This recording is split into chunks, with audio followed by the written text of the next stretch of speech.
Did you know that yoga is more than a system of exercises, because you are more than just a body? In this video, I will introduce you to the 4 pillars of Purna Yoga, and when practice them all together, you are getting the results you wish to get from yoga.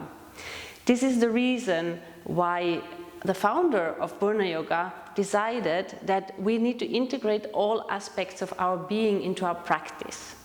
So the 4 pillars of Purna Yoga are alignment-based asana, heartful meditation, applied philosophy, and nutrition and lifestyle. So come along, and then we're going to break them up in pieces, and you'll find out what this yoga system is all about. So what is alignment? In yoga, alignment refers to the correct positioning of the body to ensure that there is safety, preventing injury, and so that the weight is distributed in your body evenly. So we are going to look at an example to understand why this is so important. So now we are going to look at Vanar Rasana, which is also called the lunge. And in this one, the alignment is very important, because if you're doing it wrong, you can overstretch your knee over time. So what we look for is that the knee is in line with the heel. Your shin bone is perpendicular to the floor, right? So it's in the same 90-degree angle. Then you also want to look at your toes, in this case the left toes pointing back and not tucked under, so toes point always back. And then noticing that the back knee is far away from the front knee, heel. Yeah, because those two need to move apart in order to stretch the hip flexors. So now I'm going to show you how not to do it. So if you take your heel slightly back. So this is what I see a lot in class, that the knee crosses the heel and that overstretches that knee ligament, and over time you're going to wear it out. So for that reason we bring it right away forward again. Yeah, always see that you see the heel under the knee. And then tucking the toes under. So I see this a lot as well. And when the toes are tucked under, you put pressure on your kneecap, and over time you start to injure it little by little. So make sure when the knee is on the floor, the toes are always pointed back. So now point them back again. And then there's one more point when it comes to alignment. If the knee is not far enough back, so bring it a little bit forward, you're not going to get the effect of the hip flexor stretch. Yeah, so the hip is now almost above the knee, and that way nothing's happening, so it's completely pointless to do the pose in this way. And then come back again. There you go. Thank you. Now we look at the alignment in Setubandha Sarvangasana. So with the feet hip distance apart, lift your pelvis and cross your hands under the back, like this. And now move your shoulders to the ears and rolling them under the body. That keeps the curve in the neck aligned, because you want to create a curve, right? And then one of the actions is moving your thigh bones forward, so they don't go out to the side, but straight to the front. And here you get a beautiful back bend, which releases a lot of tension in your spine, opens the rib cage, makes you breathe much easier. So doing this pose is amazing. So now slowly come down, release. And then I show you how this pose would look like when it's out of alignment. So now take your legs a little out to the side, lift up. Cross your hands. So what a lot of people do is moving the shoulders away from the ears. So if you move them down carefully so you don't hurt yourself, and that makes the neck flat. So it pulls on the neck and it can feel really, really uncomfortable. So the knees go out to the side. The energy is leaking from here. There is tension in the neck, so not nice to be here. So let's go back into alignment. Feet together, and then the shoulders back to the ears. Rolling them under the body, and here you go, feeling much better after that. So the second pillar of Purna Yoga is Heartful Meditation, and in this meditation the idea is to focus the mind so much so that you get to experience your body, your heart center, and a different way of being in yourself. So if you think about the mind, we are super busy all the time. all our life is basically in our heads. And that's a problem, because we let ourselves guide by our minds instead of by our hearts, right? Heart-centered, that's what we want to become. So if you think about how to get out of the mind and into the body, we have a technique for that. So the technique is called mental centering, and the aim is to focus the mind by moving the energy into a more concentrated place. So if you think about a light bulb, you know, a light bulb, if you switch it on, it spreads light into the whole room, and then it is dispersed, let's say like this, it disperses itself. But if you're looking at a laser is sharp, it can cut steel, right? It cuts through steel, but it also only has 60 watts. What's the difference? It's the concentration. Light is concentrated, the power is concentrated. And that's what we are going to do with our mind as well. So the technique goes like this. You have your cupped hands like this, and cup on purpose, because as if you hold some liquid in it, you want to hold the energy of your mind in it. And then place the hands by the sides of the ears. Yeah, so you see that they're just a little bit away and the inner fingers stay connected.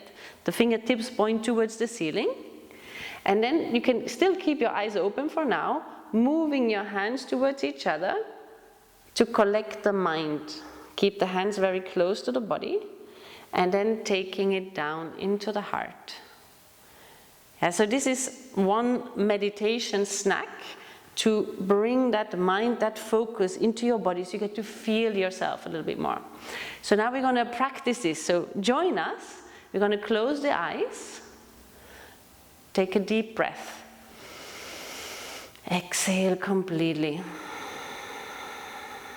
Now lift your cupped hands by the sides of your head and notice the things you have on your mind. What are you thinking about right now?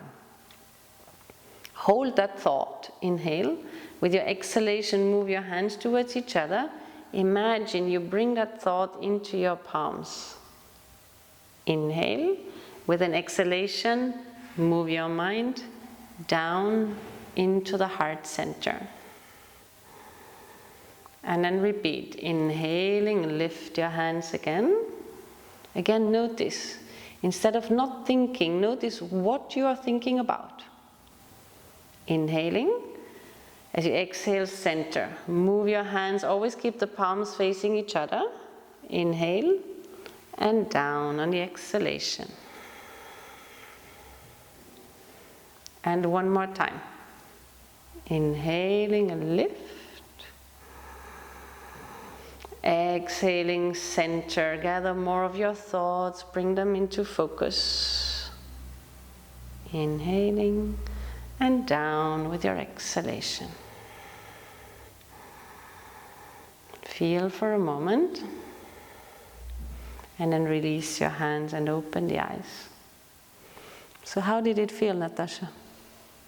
Very calming. So just 3 of those can just switch off your busy day in a moment. So the 3rd pillar of Purna Yoga is applied philosophy. Because you can study a lot of philosophy, but what do you do with all that knowledge? So we try to take that, what we can use for our everyday life, and then live by it. So just to give you an example, for me personally, I started to just feel more grateful for things. And that is really part of the yoga philosophy, that we can feel something which is in Sanskrit called santosha. I'm grateful for the things I have. But there are also practical things which you can use the applied philosophy on your everyday life. So Natasha, what do you think? How have you been using your self-study or your svadhyaya in your everyday life? Yes, so for example, in case you meet a challenging situation, you feel you feel like reacting very fast, and in those moments, it's always good to pause for a while and then just take a few breaths in and out and take time and react then consciously and kind of peacefully. And in a way, as you mentioned gratitude, you can take every challenge that comes into your life with gratitude, and it turns upside down, and it starts to feel really, really different. Yeah, that's a very beautiful thing, because really, if we look at the challenges in life and we are, instead of judging them, we are grateful for them, it makes a whole world of a difference. So this is just a very simple example of how we can use applied philosophy in our daily lives.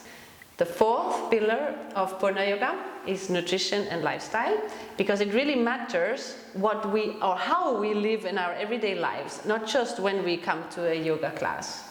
So it's all about purity. Yoga teaches us that we need to be pure in our body, pure in our mind, and therefore whatever we put into our bodies, it has to be clean. So what, Natasha, are you looking for when it comes to cleanliness in terms of eating, products and stuff?